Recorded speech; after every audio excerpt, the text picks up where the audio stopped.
Hosť v štúdiu Rádia Liptov.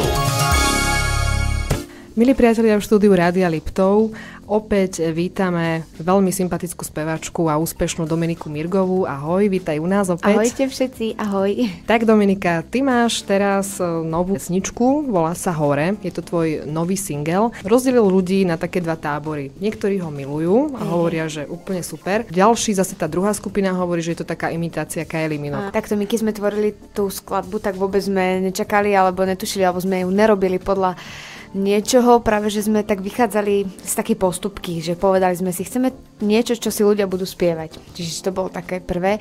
Potom, že chceme niečo, čo si ľahko zapamätajú, čiže nejakú riekanku. Tam je, kto to ide hore. A potom, že nech to je niečo také odvážnejšie, niečo také viacej provokatívnejšie, ako bolo doteraz. Že trošku, že tým, že ja už vlastne nemám 15-16 rokov a veľa ľudí hovorí, že Dominika mala by si ostať pri labuti, pri novej, spievať takéto tie balady. Prečo nie? Ja milujem balady, ale práve pri tejto pesničke Hore som si povedala, že chcem konečne ukázať ľuďom, že dokážem byť aj 23-ročná žena a že chcem sa ukázať svetu, vlastne Slovensku hlavne aj takto. Takže robili sme tú pesničku, ten text, tú hudbu, aj ten videoklip taký iný, taký dospelší.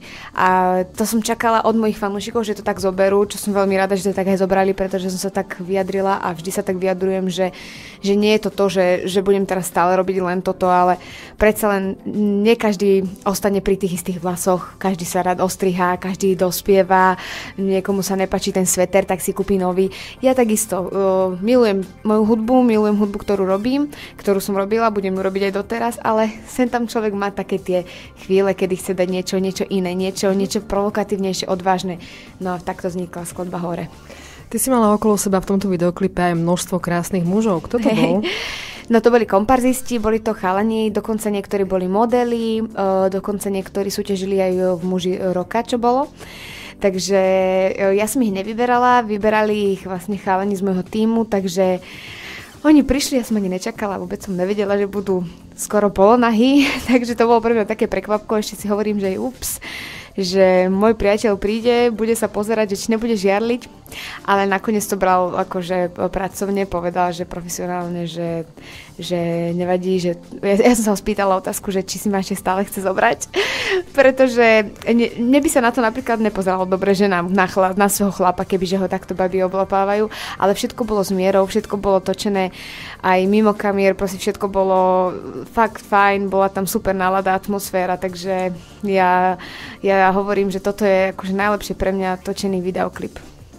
Ty si veľmi pekná žena, okrem toho, že si dobrá speváčka, to znamená, že priateľ sa toto všetko naučil zvládať nejakým spôsobom.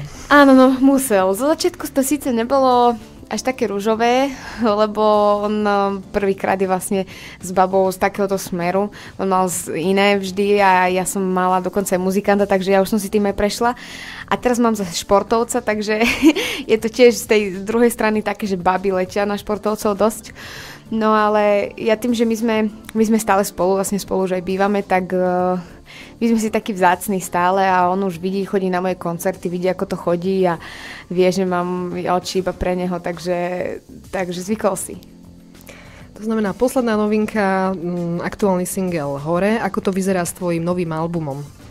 No, to je taká teraz najnovšia aktuálna téma, pretože momentálne sme stále v štúdiu, makáme na skladbách, pretože by sme chceli, ak by sa nám podarilo marec, apríl dať von album, no ja mám vlastne vtedy aj termín, lebo tak taká ešte veľká novinka k tomuto je, že čakám bábätko, takže ešte som hovorila, že možno by to bolo aj pekné, kebyže porodím bábätko a ešte dokonca aj album nový, takže by to bolo tak pekne súviselo dokopy, tak uvidíme, snažíme sa, makáme, tým, že ja už teraz vlastne som v 2. trimestri, tak už moc tých koncertov nebude, už pomaličky, tak končíme s koncertami teraz, takže venujeme sa stále štúdiu a novým skladbám na album. Dominika, sme teraz v takom adventnom období, dá sa povedať, že je to také kľudné obdobie, ako sa to vezme, ako u koho. Ako si ho ty budeš užívať, tieto vianočné sviatky? Ja milujem Vianoce, akúkoľvek tému s ním spojenú. Ja už, jak začne 1. december, ja už mám vyzdobenú izbu. Je už z polovice nakúpené darčeky, lebo ja nikdy akože nekupujem v predstihu, ja vždy na poslednú chvíľu, ako každý, ale tento raz som si povedala, že tým, že je teraz veľa povinností, koncertov, ešte tento december máme toho strašne veľa, tak som si už tento týždeň nakúpila pár dáčekov, objednala, čo som potrebovala, takže ja milujem Vianoce. Nadovšetko to je najkrajšie obdobie z celého roka. Vždy sa na ňo najviac teším. Ja mám deň pred Vianocami dokonca narodeniny, takže oslavujeme dvojnásobne a teraz ešte keď čakám bábätko, tak budeme ešte trojnásobne, takže to budú najkrajšie sviatky pre mňa. Veľmi, veľmi sa na ne teším. Je hlavne na stromček. Ja milujem, keď sa ligoce náš byt, to je proste nádhera, tak my musíme mať všade sviečky a výzdobu, takže toto je pre mňa najviac. A neponúkneš poslucháčom, tvojim fanúšikom nejaký vianočný song? No to si teraz odhalila inač, pretože sme chystáme. Nepoviem kedy, nepoviem presne čo, ale vždy som chcela dať von vianočnú skladbu. Dokonca jednu mám z môjho predchádzajúceho vzťahu s Michalom Chrenkom. Máme Horúce Vianoce, ale to bolo 4 roky dozadu, ak si dobre spomínam. No a teraz som chcela nejakú takú novšiu, niečo iné. Takže pár nápadov sme už v štúdiu nechali.